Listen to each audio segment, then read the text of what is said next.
नमस्कार साथियों, बहुत बहुत स्वागत है आपका अपने YouTube channel mister SSC previous year में।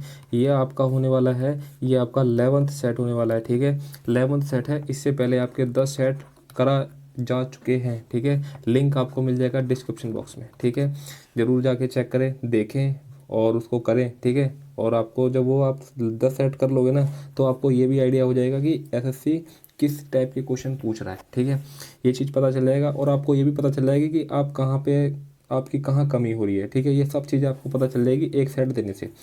और ये जो बेसिकली सेट है वो एमटीएस का है और जीडी।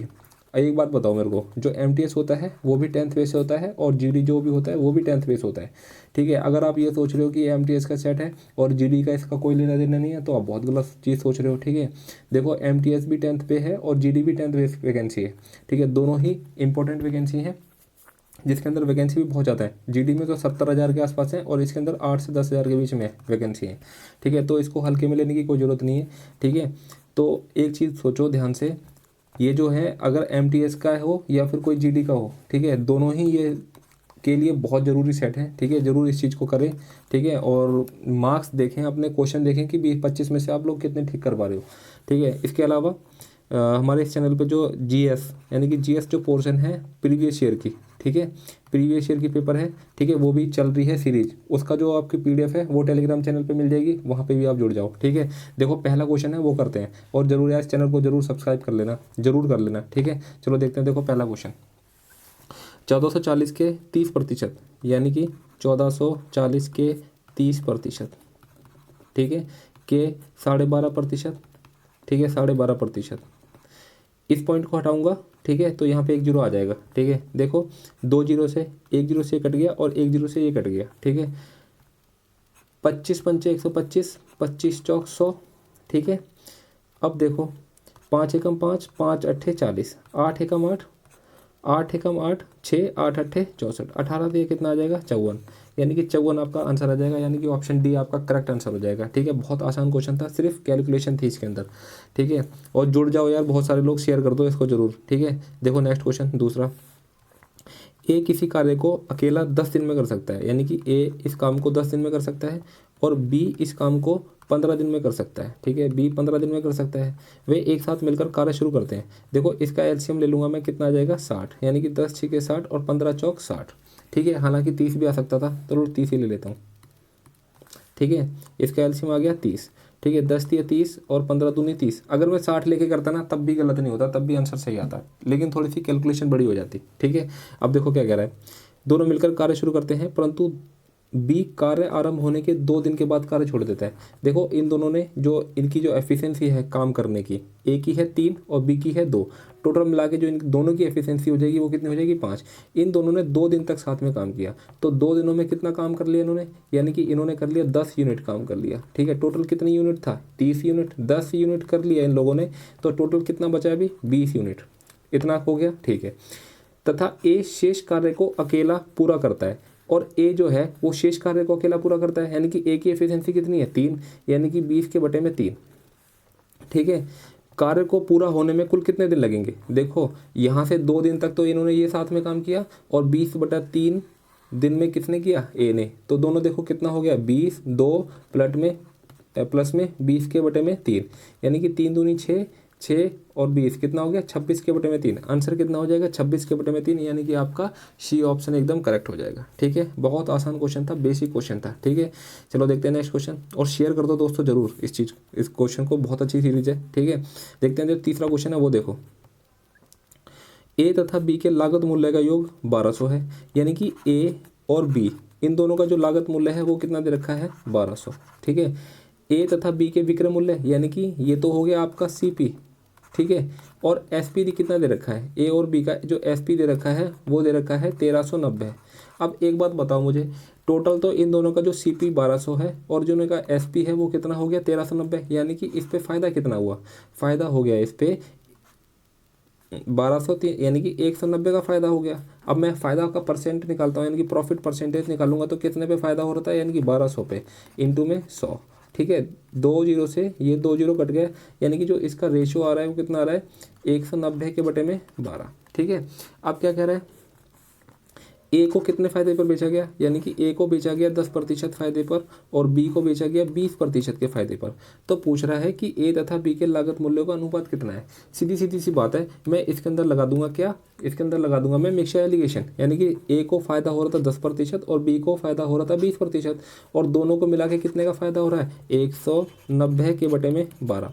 अब मैं क्या करता हूँ, यहाँ पे बटे में 12 है, इसको 12 को हटा लेता हूँ। जब 12 को हटाऊंगा तो मैं क्या करूँगा, इसको 12 से मल्टीप्लाई कर दूंगा। यहाँ पे भी मेरे को 12 से मल्टीप्लाई कर दी और यहाँ पे भी 12 से मल्टीप्लाई कर दी, ठीक है। 12 से ये 12 कट जाएगा, ठीक है। तो देखो 12 धाम कितना हो गया 120, 12 धाम कितना हो गया 120 और 12 दूनी कितना हो गया 240, ठीक है। 190 240 घटा के कितना आ जाएगा 50 और यहाँ पे कितना आ जाएगा 190 में से 120 घटाऊंगा तो कितना आ जाएगा, यानी कि आ जाएगा 70। जो आपका रेशो कितना आ गया, 0 से 0 घट गया, आपका रेशो आ गया 5:7। यानी कि जो इनका लागत मूल्य है यानी कि सीपी का जो रेशो आ जाएगा यानी कितना हो जाएगा 5 और 7। अगर आपसे ये भी पूछेगा ना कि ए और बी इनका जो अलग अलग जो विक्रय मूल्य है यानी कि लागत मूल्य है वो क्या है, सॉरी विक्रय मूल्य अलग हो गया, यानी कि क्रय मूल्य क्या हो जाएगा, यानी कि ये हो जाएगा 500 और ये कितना हो जाएगा 700 और इन दोनों का जो लागत मूल्य था वो कितना था 1200। आप ऐसे भी चेक कर सकते हो। ये तो हो गया बेसिक तरीका। आप कैसे जा सकते हो, और भी क्या चीज़ हो गई, देखो यार दोनों का जो ये क्या है, ये लागत मूल्य है, ये भी लागत मूल्य है और ये भी लागत मूल्य है और ये भी लागत मूल्य है। अब एक बात बताओ, ये 1200 है, 7 और 5 12, 12 क्या 1200 का मल्टीपल है, बिल्कुल है। ये आंसर हो सकता है और आंसर तो है ही है, हम लोगों ने इस तरीके से कर लिया इसको 5:7 में। अब देखो 9 5 और 9 यानी कि 5 और 9 कितना हो गया 14। कहीं ना कहीं ये जो 14 है वो 7 का मल्टीपल है, ठीक है। क्या 1200 7 का मल्टीपल होता है, नहीं होता। तो दोस्तों ये आंसर होगा ही नहीं। इसी तरीके से 7 और 13 20 हो गया, कट जाता है, ये आंसर हो सकता था। 6 और 11 17 हो गया, ये आंसर नहीं हो सकता था। देखो दोस्तों कि भाई 5 यानी कि ये जो 6 और 11 वाला जो रेशो है यानी कि ऑप्शन डी और ऑप्शन बी ये तो किसी भी हालत में आंसर हो ही नहीं सकता था, ठीक है। तो आप ये समझ सकते थे कि आप ऑप्शन से भी जा सकते थे, यानी कि जो ऑप्शन हो सकता था वो आपका 5:7 हो सकता था और 7:13 हो सकता था, ठीक है। तो ये भी आप एक अच्छा है तरीका करने का, तो आप ऐसे भी जा सकते थे, ठीक है। बाकी हमने ये जो है कर ही लिया हमने, इसका जो बेसिक फंडा है, ठीक है। चलो देखते हैं जो नेक्स्ट क्वेश्चन। ए ने किसी वस्तु को 1400 में खरीदा, ठीक है, बी को 25% लाभ पर बेच दिया। देखो जब भी इस टाइप का क्वेश्चन आ जाए ना, सबसे पहले हम क्या करेंगे, ए बी सी और डी, यानी कि इसके अंदर ए बी सी डी 4 बंदे हैं। ए ने किसी वस्तु को 1400 में खरीदा था और उसे बी को 25% लाभ पर बेच दिया, यानी कि 25% का मतलब क्या हो गया, यानी कि 1 के बटे में 4, यानी कि कोई चीज़ 4 से कितने में बेच दी 5 में, ठीक है। बी ने उसे सी को 20% लाभ पे, यानी कि 20% लाभ पे, यानी कि 20% का क्या मतलब होता है 1 के बटे में 5, यानी कि 5 से कोई चीज़ कितने बेच दी 6 में, ठीक है। अब क्या कह रहा है, सी ने डी को 15% हानि पर बेच दिया। देखो 15% हानि पर बेच दिया, 15% का क्या मतलब हो गया, 5 दिया 15, 5 दूनी 10 और 0, यानी कि कोई भी चीज़ यानी कि 20 से कितने में बेच दी 17 में बेच दी। क्लियर होगी। अब मेरे को क्या करना है, देखो ये यानी कि सी यहाँ पे कितना है 6 और यहाँ पे कितना है 20। अब मेरे को क्या करना है, इस यहाँ को इसको भी 20 करने की कोशिश करो, 20 तो हो नहीं रहा, तो मैं क्या करता हूँ, इसको मैं 5 से मल्टीप्लाई कर देता हूँ, ठीक है। और इसको मैं यहाँ पे क्या कर देता हूँ 1.5 से मल्टीप्लाई कर देता हूँ, ठीक है। अब देखो रेशो क्या हो जाएगा, यानी कि ए बी सी डी। जब मैं यहाँ को 5 से मल्टीप्लाई करूँगा ना, तो इसका मतलब मेरे को सबको 5 से मल्टीप्लाई करना पड़ेगा, यानी कि क्योंकि रेशो मेरे को मेंटेन करना है, ठीक है। तो मैं यहाँ पे भी 5 से मल्टीप्लाई करता हूँ और यहाँ पे भी 5 से मल्टीप्लाई कर दूँगा और यहाँ से तो हो ही रहा है और यहाँ 1.5 से, तो यहाँ पे भी 1.5 से करता हूँ, तो कितना आ जाएगा 5 चौक 20, 5 25, सी कितना हो जाएगा, यानी कि 5 6 30, 15 दूनी 30 भी हो जाएगा और 17 यानी कि 15 7 105, 10 15 एकम 15 10 कितना हो जाएगा 25, ठीक है। कितना आ जाएगा 25.5। आप क्या कह रहा है कि डी का मूल्य बताना है। एक बार बताओ, ए ने किसी वस्तु को कितने में खरीदा था 1400 में, यानी कि 20 यूनिट की वैल्यू आपको कितनी दे रखी है 1400। 1 यूनिट की वैल्यू कितनी आ जाएगा, यानी कि 1 0 से 1 0 कट गया, कितना आ जाएगा 70। तो आपको डी की निकालनी थी, इसकी यूनिट कितनी थी 25.5, 25.5, 1 यूनिट की वैल्यू 70 है, इसको कितने से मल्टीप्लाई कर देंगे 70 से, ठीक है। इस पॉइंट से यानी कि 7 5 35 की 3 7 पंचे 35, 3 38 की 3, 7 दूनी 14, 3 17। आंसर कितना आ जाएगा 1785, यानी कि ऑप्शन ए आपका करेक्ट हो जाएगा। ठीक है, 1785 आपका करेक्ट हो जाएगा। ठीक है दोस्तों, इसको शेयर कर दो। ठीक है, ताकि और लोग भी आ जाएं। ठीक है, देखो नेक्स्ट को 5वां क्वेश्चन देखो, निम्नलिखित आंकड़ों के माध्य और माध्यिका के बीच कितना अंतर है। देखो, जब आपको माध्यिका निकालनी होगी ना, तो इसके लिए आपको क्या करना पड़ेगा, इन सबको एक अरेंज, मतलब जो बढ़ते क्रम है वो लगाना पड़ेगा। यानी कि सबसे छोटा कितना हो गया 2, इससे बड़ा कितना हो जाएगा, इससे बड़ा हो जाएगा 5, इससे बड़ा हो जाएगा 7, इससे बड़ा 8, और इससे बड़ा 9, 9 से बड़ा 10। ठीक है, 10 से बड़ा क्या हो जाएगा, 10 से बड़ा 12, 12 के बाद 13, 13 के बाद 14, और 14 के बाद कितना हो जाएगा 26। ठीक है, ये तो हो गया बढ़ते क्रम में। अब देखो कितने नंबर है, 1 2 3 4 5 6 7 8 9 10, 10 हो गए। यानी कि 4 तो मैं यहाँ से छोड़ देता हूँ और 4 मैं यहाँ से छोड़ देता हूँ, बीच वाले कितने नंबर बच गए, यानी कि 2। यानी कि 10 और 9 कितना हो जाएगा, 19 के बटे में 2, यानी कि कितना हो जाएगा 9.5। ये आपकी आ गई माध्यिका। ठीक है, ये आपकी आ गई माध्यिका। अब आपको पूछ रहा है माध्य। ठीक है, माध्य क्या करूँगा मैं, इन सबको जोड़ लूँगा। ठीक है, यानी कि 7 5 12 8 20 22 9 31 10 41, 41 और 12 कितना हो जाएगा, 41 और 12 हो जाएगा 53, 53 63 66 66 70 80 कितना हो जाएगा, यानी कि टोटल हो जाएगा 106। 106 और 10 से भाग कर दूंगा, इसको एवरेज निकाल रहा हूँ ना, माध्य एवरेज ही होता है, इसको करूँगा तो कितना आ जाएगा 10.6। ठीक है, अब मेरे को बताओ, यानी कि इसका अंतर पूछ रहा था, ये आपका आ गया माध्य। ठीक है, ये है आपकी माध्यिका। यानी कि 10.6 में से 9.5 घटाऊंगा, कितना आ जाएगा, 6 में से 5 गया 1, 10 में से 9 गया 1, यानी कि कितना आ गया आपका आंसर 1.1, जो कि आपका करेक्ट आंसर हो जाएगा ऑप्शन डी। ठीक है, यानी कि डी आपका करेक्ट आंसर हो जाएगा बिल्कुल। ठीक है, चलो देखते हैं नेक्स्ट क्वेश्चन। विभाग D1 द्वारा किया गया खर्चा, D1 कितना खर्चा कर रहा है 19%, और विभाग D6 द्वारा किए गए खर्चे का लगभग कितना प्रतिशत है, यानी कि D6 का है भाई, D6 ये रहा, यानी कि 12% का। अब एक बात बताओ, ये मेरे को पढ़ने की जरूरत नहीं थी, फिर भी लेकिन पढ़ देता हूँ। नीचे दिया गया वृत्त आरेख किसी कंपनी के विभिन्न विभागों द्वारा किए गए खर्चों को दर्शाता है। यानी कि ये खर्चे हैं, और ये जो विभाग हैं D1 D2 D3 D4 D5 D6, ये सारे के सारे क्या हैं, विभाग हैं। प्रत्येक खर्च को कंपनी के कुल व्यय के प्रतिशत के रूप में दर्शाया गया है। यानी कि D1 19% का खर्चा करती है, D2 23% का, D3 17% का, और D4 13% का, और D5 16% का, और D6 12% का खर्चा करती है। ठीक है, वृत्त आरेख में दर्शाए गए केंद्रीय कोण किसी चयनित पैमाने के अनुसार नहीं है। ठीक है, ये केंद्रीय कोण नहीं है, ये प्रतिशत में दिया हुआ है। अब क्या पूछ रहा था क्वेश्चन, सब जो बेसिक नॉलेज थी वो दे दी इनने। अब क्या कह रहा है, अब इससे क्वेश्चन पूछ रहा है, यानी कि विभाग D1 द्वारा किया गया खर्चा, D1 कितना खर्चा कर रहा है 19, और D6 द्वारा किए गए खर्च का लगभग कितना प्रतिशत है, D6 कितना हो गया, यानी कि 12, यानी कि 19 के बटे में 12 इंटू में कितना आ गया 100। अब देखो 4 तिया 12, और ये कितना हो जाएगा 25। ठीक है, 19 पंचे 95 की 9, 19 दूनी 38, और 9 कितना हो जाएगा 47 के बटे में 3। इसको भाग कर देता हूँ, 3 एकम 3, 2 3 पंजे 15, 2 3 अट्ठे 24, यानी कि 158.33 आपका आंसर हो जाएगा, जो कि ऑप्शन है आपका डी। ठीक है, आपका डी आपका एकदम करेक्ट आंसर हो जाएगा। ठीक है, थोड़ी सी बस थोड़ा सा ये जो आपका DI पार्ट है, आपको लग सकता है कि कुछ अलग ही निकलेगा इसके अंदर, लेकिन बहुत आसान था। ठीक है, चलो देखते हैं नेक्स्ट क्वेश्चन।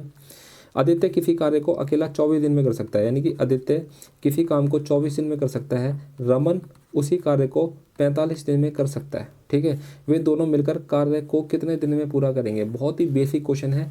ठीक है, अब सबसे पहले मेरे को क्या करना है, सबसे पहले मेरे को यहाँ पे निकालना है इसका क्या, इसका निकालना है एलसीएम। एलसीएम निकालने के लिए मैं क्या करूँगा, मैं डायरेक्ट देखता हूँ 24 इंटू 45 कर देता हूँ। ठीक है, यहाँ पे कितना आ जाएगा, इसकी एफिशिएंसी आ जाएगी 45, और इसकी एफिशिएंसी कितनी आ गई 24। ठीक है, अब दोनों मिलके काम कर रहे हैं तो कितना यूनिट काम करेंगे, यानी कि 5 4 9 और 4 2 6, ये इसकी एफिशिएंसी हो गई। यानी कि इस एफिशिएंसी से काम करेंगे, और जो टोटल काम हो जाएगा वो कितना हो जाएगा 24 इंटू में 45। ठीक है, और अपॉन में कितना आ जाएगा 69। ठीक है, यानी कि 3 एकम 3, 3 पंजे 15, 3 दूनी 6, 3 तिया 9, यानी कि 15 चौक 60 की 6, 15 दूनी 30, और 6 कितना हो जाएगा 360 के बटे में 23। देख लो कौन सा आंसर है, यानी कि ऑप्शन सी आपका करेक्ट हो जाएगा। ठीक है, बहुत बेसिक क्वेश्चन था, आसान क्वेश्चन था, लेकिन आप ये जो अपॉन में देखोगे ना, यानी कि बटे में देख के आप चकरा सकते हो कि हाँ कुछ अलग हो सकता है, लेकिन ऐसा कुछ नहीं है। ठीक है, चलो देखते हैं नेक्स्ट क्वेश्चन। एक कार की गति 20 मीटर प्रति सेकंड है, कार 2.5 घंटे में कितनी दूरी तय करेगी। देखो 2.5 घंटे में कवर करने की बात कर रहा है और हमारे पास जो डिस्टेंस जो इसकी स्पीड देखी है वो 20 मीटर प्रति सेकंड है। हमको क्या करना पड़ेगा, इसको किलोमीटर में चेंज करेंगे, यानी कि 20 इंटू में 18 के बटे में 5, यानी कि 5 एकम 5, 5 चौके 20, यानी कि 18 × 54, 18 चौक कितना हो गया 72 किलोमीटर प्रति घंटा। ठीक है, 72 किलोमीटर प्रति घंटे की स्पीड हो गई कार की। अब बताओ 2.5 घंटे के अंदर कितना चलेगा। 2.5 घंटे का मतलब कितना हो गया, यानी कि 72 इंटू में 5 के बटे में 2। ठीक है, 2 तिया 6, 2 6 12, 36 पंचे कितना हो गया 180 किलोमीटर चलेगा भाई। ठीक है, यानी कि जो 20 मीटर प्रति सेकंड की गति से 2.5 घंटे के अंदर वो 180 किलोमीटर चल लेगा, यानी कि ऑप्शन कितना आ जाएगा इसका, ऑप्शन बी करेक्ट हो जाएगा। ठीक है, नेक्स्ट क्वेश्चन देखो, 35 सेंटीमीटर, 84 सेंटीमीटर और 91 सेंटीमीटर भुजाओं वाला किसी त्रिभुज का क्षेत्रफल ज्ञात करो। एक चीज़ ध्यान रखना, ऐसा जब भी क्वेश्चन आपको मिल जाए ना, इसके अंदर कभी हीरोइन का सूत्र मत लगा देना भाई। जैसे आप लगा दो कि इन तीनों को जोड़ के, यानी कि एस आ जाएगा s/2 और फिर यहाँ पे s-a, ठीक है, s-b और s-c। ठीक है, इस तरीके से मत कर देना। ठीक है, ध्यान से देखो, यानी कि ये एक राइट एंगल ट्रायंगल बन रहा है, यानी कि 35, 84 और 91। जब आपको ये सब चीज़ें ना समझ में आए ना तो आप क्या करेंगे, यानी कि 7 पंचे 35, 7 को कॉमन ले लूँगा, 7 पंचे 35। ठीक है, 7 एकम 7, 7 दूनी 14। ठीक है, 7 एकम 7, 7 तिया 21। ठीक है, अब मेरे को बताओ, देखो 5, 12 और 13 ये होता है कि नहीं। ठीक है, ट्रिपलेट बनता है कि नहीं, यानी कि 5, 12, 13 ये ट्रिपलेट बन जाता है आसानी से। तो बस 7 सब में कॉमन हो गया, तो इसका मतलब ये क्या बन रहा है, ये ट्रिपलेट बन रहा है। तो इसका जो मैं डायरेक्ट फार्मूला लगाऊंगा वो क्या हो जाएगा, 1/2, आधार कितना हो जाएगा इसका 84 और इसका लंब कितना हो जाएगा 35। ठीक है, 2 एकम 2, 2 चौके 8 और 2 दूनी 4। ठीक है, 35 दूनी 70 और कितना हो जाएगा 140। कितना आएगा इसका आंसर 0 7 14, यानी कि 1470 इसका आंसर आ जाएगा, यानी कि ऑप्शन सी इसका करेक्ट आंसर हो जाएगा। ठीक है, ये मत लगा देना भाई, ध्यान से देखना, तभी तो मैं कह रहा हूँ ये सेट बहुत ज़रूरी है करना। जब आप सेट नहीं करोगे ना तो आपको पता ही नहीं चलेगा कि क्वेश्चन कैसे आ जाएंगे और आपको क्या अप्रोच लगानी होगी उसके अंदर। ठीक है, तो अप्रोच के लिए बहुत ज़रूरी है। ठीक है, इसलिए मैं कह रहा हूँ कि क्वेश्चन जो प्रीवियस ईयर क्वेश्चन है बहुत ज़्यादा ज़रूरी है आपको, और वो आपको ये भी सीखना है कि आप उस चीज़ को हम हल कैसे करेंगे पेपर में। ठीक है, देखो नेक्स्ट क्वेश्चन, किसी राशि को राम तथा रहीम के बीच 3:2 के अनुपात में बांटा जाता है। ठीक है, देखो राम और रहीम, ठीक है, बाबा राम रहीम नहीं है ये। ठीक है, राम रहीम अलग अलग बंदे हैं कोई। ठीक है, 3 और 2 के अनुपात में बांटा गया, 3 और 2 के अनुपात में बांटा गया है। यदि राम का हिस्सा 36,000 है, ठीक है, राम का हिस्सा कितना है 36,000 है, तो बताना है कुल राशि कितनी थी। देखो 3 यूनिट की वैल्यू दे रखी है 36,000, 1 यूनिट की वैल्यू कितनी आ जाएगी 12,000। ठीक है, और टोटल कितना है, यानी कि इसका 3 हिस्सा और इसका 2 हिस्सा है, टोटल कितना हो जाएगा 5 हिस्सा। तो 5 यूनिट की वैल्यू कितनी निकालनी है, 1 यूनिट की दे रखी है 12,000, 5 यूनिट की निकालेंगे कितना आ जाएगा भाई 60,000। ठीक है, आंसर कितना हो जाएगा इसका 60,000, यानी कि ऑप्शन ए इसका बिल्कुल करेक्ट हो जाएगा। ठीक है, चलो देखें नेक्स्ट क्वेश्चन की तरफ। 13 विद्यार्थियों तथा उनके अध्यापक का औसत वजन 24.5 है, यानी कि 13 तो विद्यार्थी हैं और एक उनके अध्यापक जी हैं, और इन सब का औसत वजन कितना है, यानी कि 24.5। अगर मैं टोटल वजन निकालूंगा तो कितना आ जाएगा। ठीक है, टोटल वजन निकालता हूँ इनका कितना आ जाएगा, यानी कि 14 इंटू में 24.5, 14 पंचे 70 की 7, 14 चौक 56 और 7 कितना हो जाएगा 63 की 6, 14 दूनी 28 और 6 तो कितना हो जाएगा 343। ठीक है, 1 पॉइंट लग जाएगा तो 0 को हटा दूंगा। ठीक है, 343 का टोटल हो गया। यदि अध्यापक का वजन 31 kg था तो 13 विद्यार्थियों का औसत वजन कितना है। यार 31 इसमें से घटा देता हूँ तो अध्यापक था, ठीक है, 3 में से गया 2, 4 में से 3 गया 1 और कितना आ जाएगा 312। इस 312 को मैं क्या करूँगा 13 विद्यार्थियों से भाग कर दूंगा। तो क्या पूछ रहा है, सिर्फ विद्यार्थियों का औसत वजन पूछ रहा है, तो इसलिए मैं 13 से भाग कर देता हूँ। 13 एकम 13, 13 दूनी 26, 5 बच गया हासिल, 13 चौक 52, यानी कि आंसर कितना आ जाएगा, आंसर आ जाएगा 24, यानी कि 24 kg इसका जो एवरेज आ जाएगा सिर्फ बच्चों का, वो आंसर कितना आ जाएगा 24 kg, यानी कि आंसर क्या आ गया 24 kg। ठीक है, चलो देखते हैं नेक्स्ट क्वेश्चन। चक्रवृद्धि ब्याज पर निवेशित 3600 2 वर्ष में 4900 हो जाता है। देखो फार्मूला क्या होता है इसका, यानी कि देखो फार्मूला देख लो, P1 प्लस में R के बटे में 100 N इजिकल टू में कितना हो जाता है, यहाँ पे क्या आता है, यहाँ पे आता है अमाउंट। ठीक है, अमाउंट बोलते हैं। ठीक है, मिश्र धन। ठीक है, देखो P कितना है 3600 और 3600 ये P है, इधर आ जाएगा। ठीक है, 1 प्लस में R के बटे में 100 और जो आपका समय था वो 2 साल था, और यहाँ कितना है 4900, और ये जो पी था 3600 वो इसके नीचे आ जाएगा, ठीक है। 2 जीरो से 2 जीरो कट गया, और ये 2 था, इधर जाके क्या करेगा, इसका स्क्वायर कर देगा 100 प्लस में आर के बटे में 100 इजिकल टू में इसका जब स्क्वायर करेगा तो बाहर निकलेगा, यानी कि 49 का क्या खुलेगा 7, और 36 का क्या खुलेगा 6। इसको मैं क्रॉस मल्टीप्लाई कर दूंगा, यानी कि 600 प्लस में 6r इजिकल टू में कितना आ जाएगा 700। 6r इजिकल टू कितना हो जाएगा, ये 600 उधर जाके माइनस का हो जाएगा, कितना आ जाएगा 100, यानी कि r इजिकल टू कितना हो जाएगा 100 के बटे में 6, यानी कि कितना आ जाएगा आंसर 16 सही 2/3%, यानी कि ऑप्शन डी इसका करेक्ट आंसर हो जाएगा, ठीक है। आसान क्वेश्चन था, बेसिक फॉर्मूले पे क्वेश्चन था, ठीक है। नेक्स्ट क्वेश्चन देखते हैं। एक वस्तु का अंकित मूल्य उसके क्रय मूल्य का, यानी कि जो अंकित मूल्य है उसके क्रय मूल्य का, यानी कि सीपी का 7/5 है, ठीक है। इस सीपी को इधर लेके आऊँगा, यानी कि एमपी अपॉन में सीपी, जो इसका रेशियो आ गया वो कितना आ गया 7:5, ठीक है, 7 के बटे में 5, ठीक है। एमपी आपका क्या जो एमपी और सीपी, एमपी कितना आ गया 7 और सीपी कितना आ गया 5। अब क्या करता हूँ, अब मैं ना इसके अंदर अपने आप से 2 जीरो लगा देता हूँ, ठीक है, 2 जीरो लगा देता हूँ अपने आप से। अब क्या कहता है, अंकित मूल्य पर 20% की छूट दी गई, अंकित मूल्य पे 20% की छूट दी गई, यानी कि कितना हो जाएगा 8×7=56, यानी कि कितना आ जाएगा 560, यानी कि ठीक है 700 को 20% की छूट दी गई 560 हो गया। तो कह रहा है कि लाभ कितना प्रतिशत था। अब देखो सीपी कितनी थी 500 रुपये की, 20% की छूट दी गई।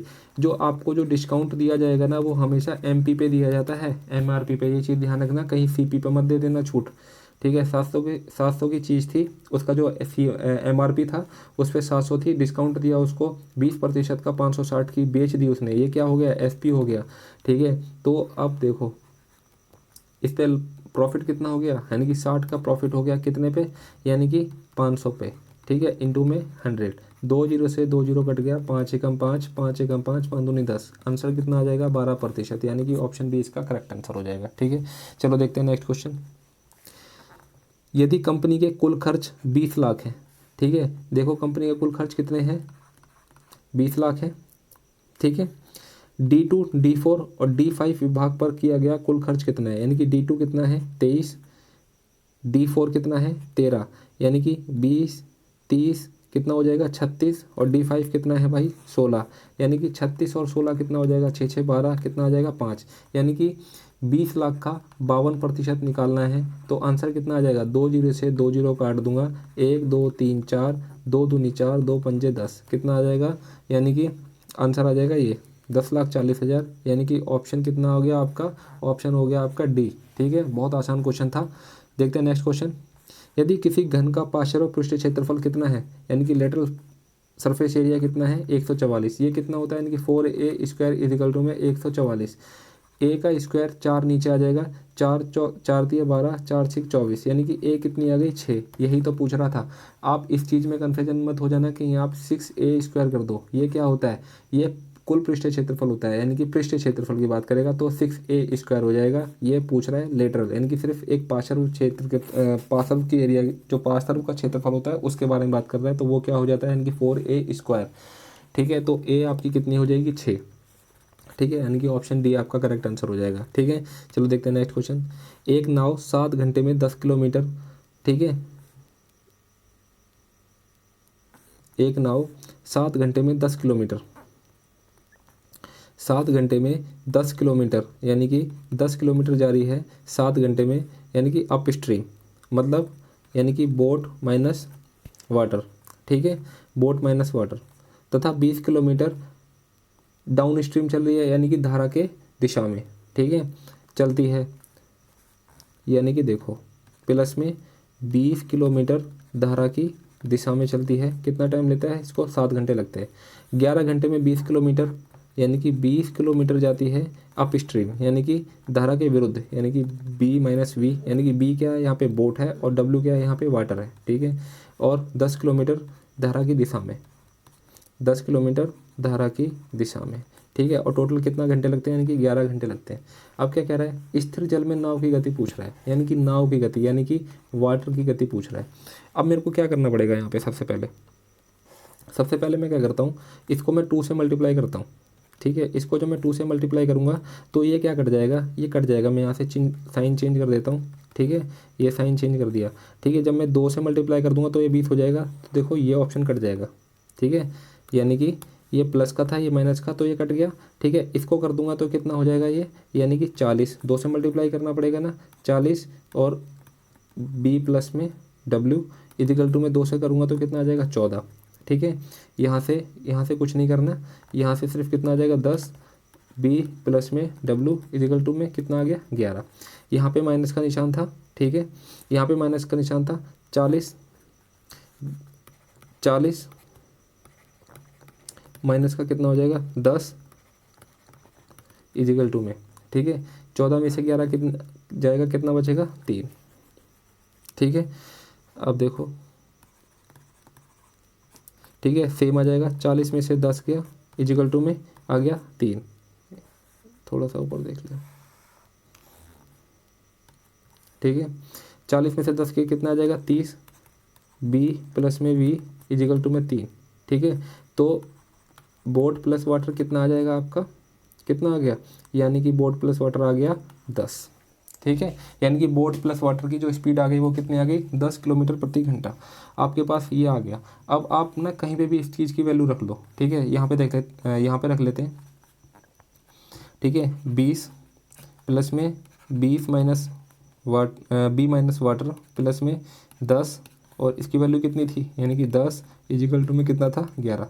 10 से 10 गया, यानी कि 1 इधर जाके किस चीज़ का हो जाएगा माइनस का, यानी कि 20 B minus V is equal to में कितना हो जाएगा 10, ठीक है। 10 हो जाएगा, 10 से कम 10, 10 तो नहीं 20, ठीक है। यानी कि B minus V is equal to कितना हो जाएगा 2। अब क्या पूछ रहा था आपके पास पूछ रहा था कि नाव की गति, नाव की यानी कि बोट की स्पीड पूछ रहा है, ठीक है। आपको क्या पूछ रहा है, बोट की स्पीड। देखो ये कट गया इससे, यानी कि 2b इजिकल टू कितना आ जाएगा 12, और b इजिकल टू कितना आ जाएगा 2 से 2 6 12, यानी कि बोट की स्पीड कितनी हो जाएगी 6 किलोमीटर प्रति घंटा। यानी कि ऑप्शन आपका थर्ड इसका करेक्ट हो जाएगा। थोड़ा सा लंबा है लेकिन कोई दिक्कत नहीं है, आराम से करोगे तो हो जाएगा, ठीक है। 1.5 घंटे मिलते हैं पेपर में, ठीक है। समय की कोई कमी नहीं है अगर आप सही से पढ़ते हो तो, ठीक है। नेक्स्ट क्वेश्चन देखते हैं। u प्लस वी 84 है, ठीक है। u plus V is equal to में 84 है, और u minus V is equal to में 4 है। अब देखो यहाँ पे ना कभी भी जब इस तरीके से आ जाए ना जहाँ पे ये दोनों सेम हो, ये भी सेम है, तो आप क्या करोगे, आपको u की वैल्यू निकालनी है। इनको जोड़ दो, 84 प्लस में 4 कितना हो जाएगा 88, और इसको 2 से भाग कर दो, कितना आ जाएगा यानी कि 44। यानी कि u की वैल्यू कितनी आ गई, u की वैल्यू आ गई 44। इसी तरह से v निकालूंगा, ठीक है। v यहाँ पे प्लस माइनस था तो v कितना हो जाएगा v, और यहाँ पे मैंने जब u का निकाला था तो मैंने क्या किया था 84 प्लस में 4, जब मैं v का निकालूंगा तो 84 में से 4 जाएगा, कितना बचेगा 80, और इसको जब मैं 2 से भाग कर दूंगा तो कितना आ जाएगा 40। इसका रेशो पूछ रहा था, यानी कि u की वैल्यू कितनी थी 44 और v की वैल्यू कितनी थी 40, ठीक है। 4 एकम 4, 4 धाम 40, तो आंसर क्या आ जाएगा आपका, आंसर आ जाएगा 11:10, यानी कि ऑप्शन ए आपका एकदम करेक्ट हो जाएगा, ठीक है। यानी कि आपका जो ऑप्शन है वो 11:10 आ जाएगा, यानी कि ऑप्शन ए इसका बिल्कुल करेक्ट हो जाएगा, ठीक है। देखते हो नेक्स्ट क्वेश्चन। किसी लंबवृत्तीय शंकु की ऊंचाई, यानी कि देखो एक शंकु है ये, ठीक है। शंकु की ऊंचाई दे रखी है इसकी 4, और जो इसकी त्रिज्या दे रखी है वो कितनी दे रखी है 3। तो इसका जो एल हो जाएगा, जो त्रिज्या की ऊंचाई हो जाएगी वो कितनी हो जाएगी 5। वो क्या होती है, यानी कि h का स्क्वायर प्लस में r का स्क्वायर इजिकल टू में l का स्क्वायर, ठीक है। इस तरीके से निकल जाती है, देख लेना आप लोग। और वैसे भी ट्रिपलेट लग रहा था तो मेरे को आसानी से हो गई, कुछ ज़्यादा कुछ करना नहीं पड़ा, ठीक है। शंकु का कुल पृष्ठीय क्षेत्रफल का फार्मूला क्या होता है 2πr r प्लस में l, ठीक है। 2 पाई की वैल्यू रखने की कोई ज़रूरत नहीं है क्योंकि सब में क्या है पाई है, ठीक है। तो पाई ऐसे कैसे ही, r कितनी है भाई, r तो थी 3, ठीक है।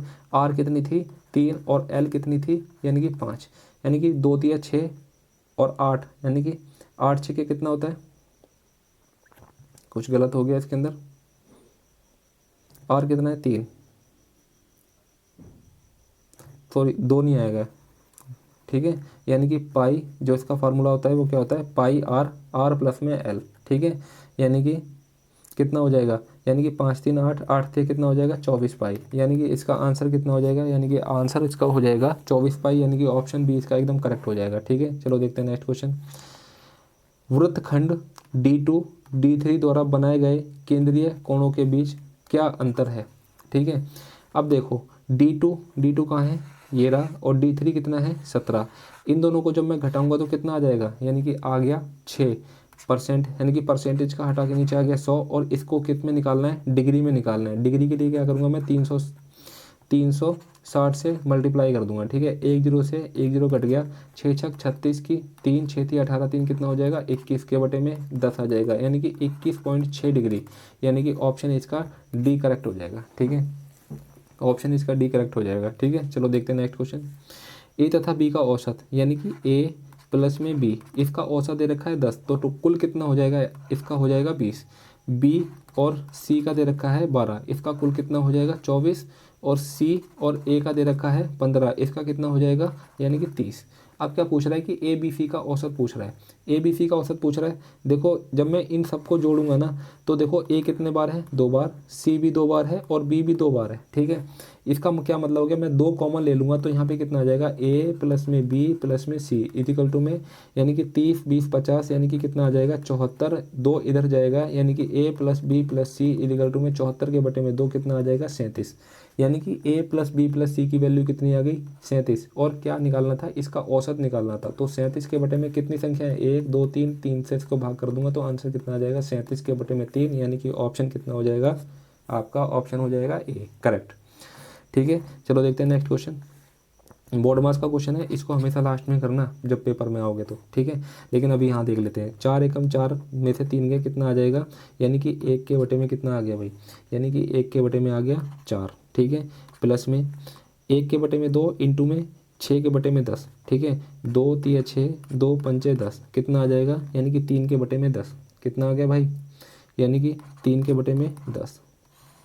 ठीक है, 2 के बटे में 3, 2 के बटे में 3 इंटू में कितना आ जाएगा, इंटू में आ जाएगा 10 के बटे में 4, प्लस 5 एकम 5, और ये कितना हो गया, 5 में से 1 गया, कितना आ जाएगा 4 के बटे में 5 इंटू में 25 के बटे में 16। ठीक है, 4 एकम 4, 4 चौक 16, 5 एकम 5, पचम 25, कितना आ जाएगा 5 के बटे में 4, 5 के बटे में 4। ठीक है, 2 एकम 2, 2 दूनी 4, 2 एकम 2, 2 पंजे 10। ठीक है, अब देखते हैं यहाँ पे 1/4 प्लस में 3 के बटे में 10, यहाँ देखते हैं यहाँ कितना आ जाएगा, यानी कि 5 के बटे में कितना आ गया,